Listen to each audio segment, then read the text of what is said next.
నమస్తే. Welcome to Leo news. Chilakaluripet YCP నేత MLC మర్రి రాజశేఖర్ టీడీపీలో చేరబోతున్నారు. ఆయనతో పాటు చిలకలూరిపేట వైసీపీ నేతలు కొంతమంది కూడా టీడీపీలో చేరే అవకాశం ఉన్నట్టు తెలుస్తోంది. అసలు మర్రి రాజశేఖర్ ఎమ్మెల్సీ అయ్యుండి ఆయన ఎప్పుడో తన పదవికి రాజీనామా చేశారని, ఇప్పటివరకు అది ఆమోదం పొందలేదని, ఏదేమైనా సరే తను టీడీపీలో చేరాలని నిర్ణయించుకున్న నేపథ్యంలోనే ఈరోజు ఆయన పార్టీ మారబోతున్నారు అంటున్నారు. మర్రి రాజశేఖర్ పార్టీ మారడానికి గల కారణాలేంటి? మరి వైసీపీలో ఆయనకు జరిగిన అన్యాయం ఏంటి? ఇక ఇప్పటికే అసెంబ్లీలో బలం లేనటువంటి వైసీపీ మండలిలో కొద్దో గొప్ప బలాన్ని చూపిస్తోంది. ఇప్పుడు మరి దీని తర్వాత ఇంకెంతమంది ఎమ్మెల్సీలు పార్టీలు మారే అవకాశం ఉంది అన్న విషయాన్ని తెలుసుకుందాం. మనతో పాటు ఉన్నారు సీనియర్ పొలిటికల్ అనలిస్ట్ అరిస్మల్లి శ్రీనివాస్ గారు. నమస్కారం. నమస్కారం అండి. సార్, పోటాపోటీగా అసెంబ్లీ అలాగే కౌన్సిల్ రెండు నడుస్తూ ఉన్నాయి. అసెంబ్లీకి రాకపోయినా కౌన్సిల్లో మాత్రం వాళ్ళ ప్రతాపం చూపిస్తూ వస్తున్నారు. సో దానిలో ఈరోజు వాళ్ళకు ఇది ఒక డ్యామేజ్ అనే చెప్పాలి. మరి రాజశేఖర్ పార్టీ మారడం ఏంటి? ఆయన పార్టీ మారడానికి కారణం ఏంటి? మరి ఇంకెంతమంది ఆ పార్టీని వీడే అవకాశం ఉందంటారు? మీకు వరుస పెట్టి మారుతారండి. అలాగే ఒకేసారి మారిపోకుండా రోజుకి ఒకళ్ళు మారే వాళ్ళకి రోజుకి ఒకసారి షాక్ తగులుతూ ఉంటుంది అన్నమాట. ఎందుకంటే అది స్వయంకృతం. ఎవరో ప్రేరేపించింది కానీ వాళ్ళని పార్టీ మారమని ప్రోత్సహించి కానీ ఉండరు. మర్రి రాజశేఖర్ గారు మనిషికి కొంచెం మంచోడు మిగతా వైసీపీ నాయకులతో పోల్చుకుంటా. ఎందుకంటే అతనికి నిజంగా ఆ పార్టీలో అన్యాయం జరిగింది. వైసీపీ పార్టీలో జగన్మోహన్ రెడ్డి పచ్చి మోసం చేశాడు. ఆయన తర్వాత ఏదో కంటి తుడుపుకి ఎమ్మెల్సీ ఇచ్చారన్నారు. కానీ చాలామంది కార్యక్షేత్రంలో ప్రజల నుంచి గెలవాలని కోరుకుంటారు. అర్థమైందండి. అలాగా అతను ఒకసారి ఓడిపోయాడు. తర్వాత టికెట్ రాలేదు. విడుదల రజనీ గారు 2 సార్లు ఆవిడ లాగేసింది. మొన్న కూడా ఇవ్వలేదండి. 19లోనేమో రజనీ గారికి ఇచ్చేసారు. తర్వాత నీకు ఎమ్మెల్సీ ఇస్తాం అది అని చెప్పారు.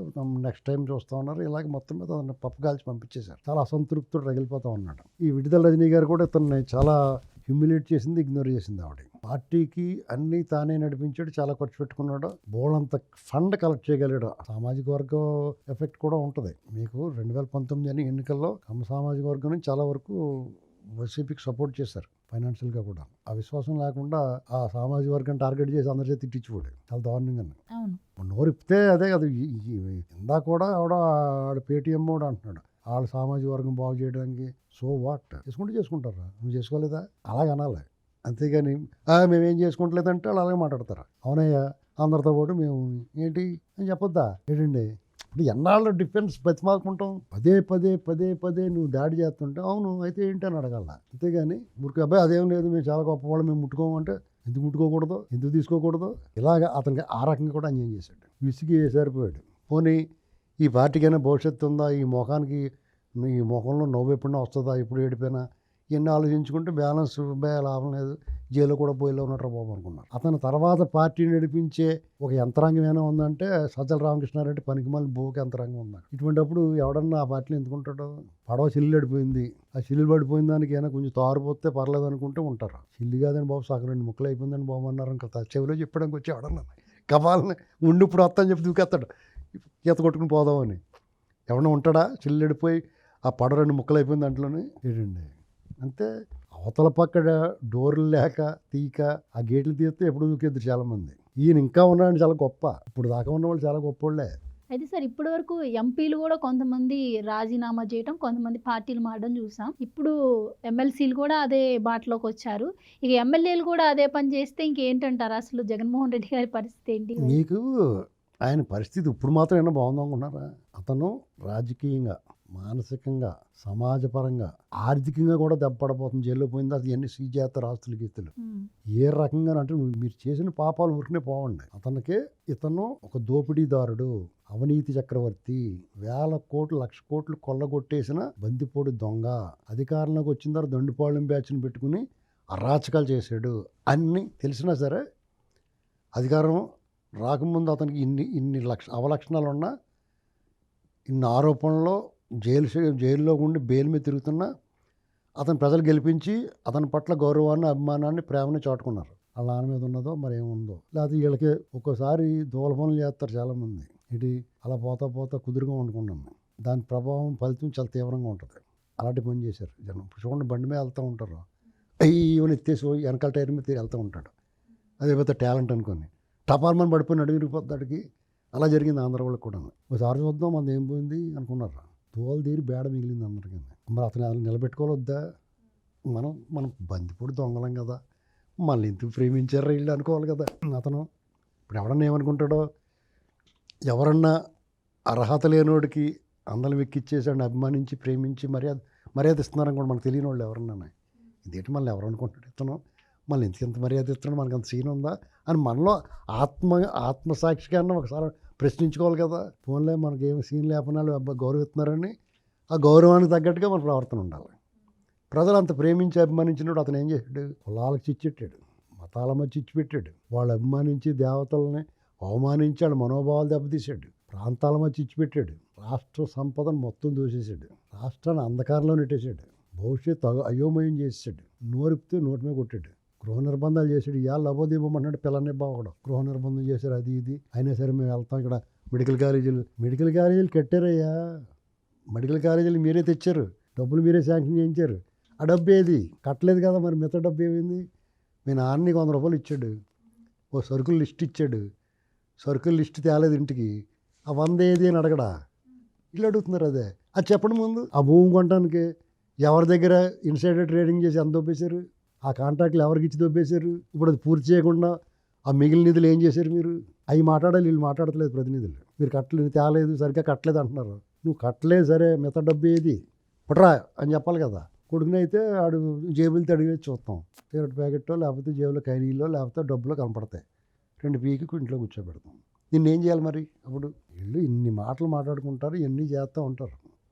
విషయం ఏంటంటే జగన్మోహన్ రెడ్డి గారు ఆయన పరిస్థితి ఎవడన్నా ఒక రాజకీయ పార్టీలో కార్యకర్తలు కానీ, నాయకులు, తృతీయ శ్రేణి నాయకులు కానీ, ప్రజాప్రతినిధులుగా ఉన్నవాళ్ళు కానీ ఆ రాజకీయ పార్టీకి భవిష్యత్తు ఉందే అనుకుంటే దాంతో నడుస్తారు. 2 ఆ పార్టీ మీద, నాయకుడి మీద అభిమానంతో నడుస్తారు.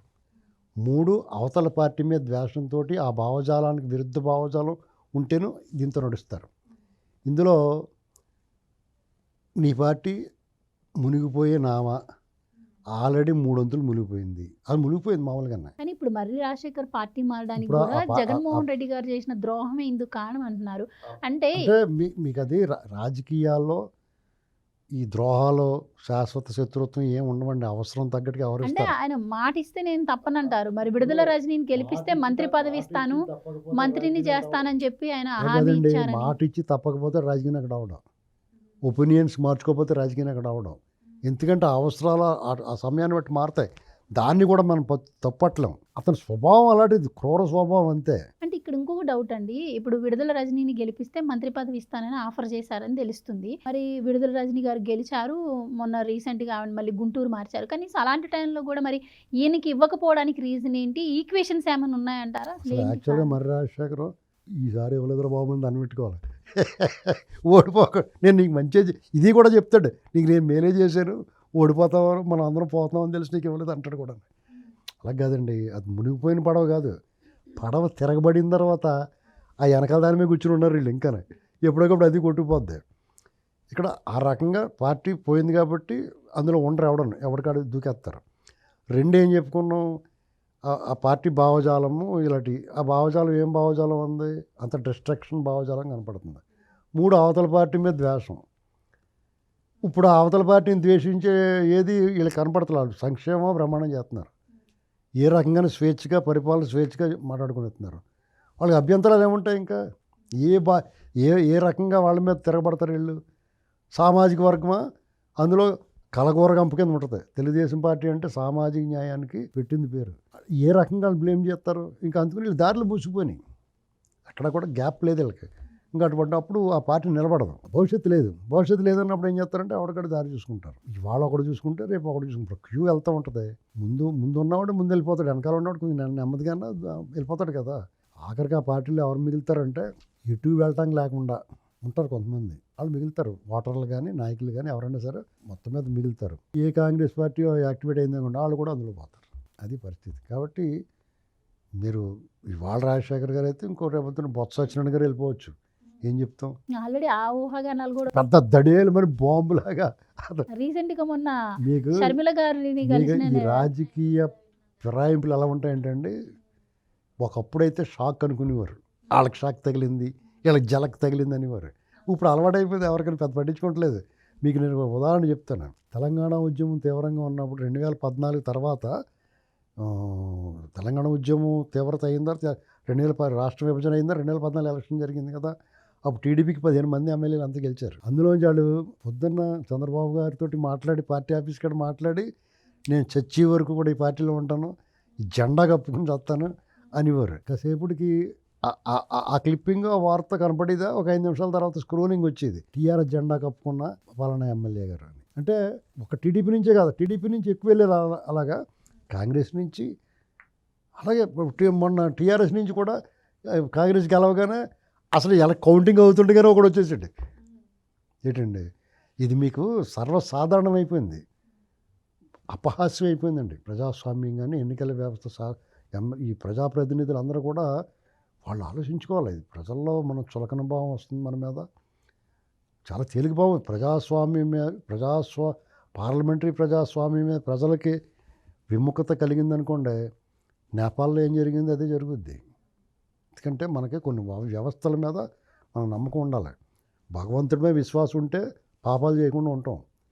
ఇప్పుడు భగవంతుడి మీద విశ్వాసం లేదు, మనం ఎవడో ఏం చేయడు, మనం ఏ పాపం చేసినా పర్లేదు అనుకుంటే చీకట్లో అలాగే వెళ్తున్న వాళ్ళు చేయటేసుకుంటాడు, అన్యాయం చేస్తారు. ఇప్పుడు అలా ఉండదు. ఇందుకు వచ్చిన కూడా పాపం ఎంత కొంట లోపల లాగుతూ ఉంటుంది మనిషికి, పాపభీతి అనేటువంటిది ఉంటుంది. దేవుడు ఉన్నా లేకపోయినా ఏం జరిగినా కానీ మనిషిలో పాపభీతి, దైవభక్తి, దైవం మనం చూస్తున్నాడన్న విజిలెన్స్ ఉంది, మన సర్వేలెన్స్ ఉందన్న ఒక బాధ ఉంటుంది. అలాగే ఈ వ్యవస్థల మీద మనకు ఒక విశ్వాసం ఉండాలి. అవి మనల్ని గమనిస్తూ ఉంటారు, పోలీసు వ్యవస్థ ఉంది, న్యాయస్థానాలు ఉన్నాయి, మనల్ని శిక్షిస్తారు, తప్పు చేయకూడదు అనుకున్నప్పుడు. ట్రాఫిక్ సిగ్నల్లో సీసీ కెమెరాలు లేనప్పుడు ఏం చేసేవాళ్ళు, మన రెస్టారెంట్కి వెళ్ళేవాళ్ళు, సీసీ కెమెరా నోరు మూసుకొని ఆగుతున్నారు కదా. అయినా అది ఉన్నా కానీ ఆగని వాళ్ళు ఉన్నారు, అది వేరే విషయం. అయినా సరే చాలామంది అట్లా ట్రాఫిక్ రూల్స్ పాటిస్తున్నారు, పోలీసులు తీసేస్తున్నారని. ఆ సర్వేలెన్స్ లేకపోతే ఏం చేస్తాం, ఎవడిగాడు శ్రీ వైష్ణవులే బుట్టలో రొయ్యలు మాయమైపోతాయి. అలాగే ఎవడిగాడు పెద్ద కవర్లు చెప్తారు కానీ వాళ్ళు పని చేసుకుని వాళ్ళని ఉంటుంది. మీరు కావాలంటే నా కారు చూసుకోండి, ఒక్క చలన కూడా ఉండదు. మనం చాలా పద్ధతిగా పాటించాలి, చెప్పడమే కాదు చెయ్యాలి. థ్యాంక్ యూ సో మచ్ అండి. నమస్కారం అండి. Please subscribe to Leo news for more videos.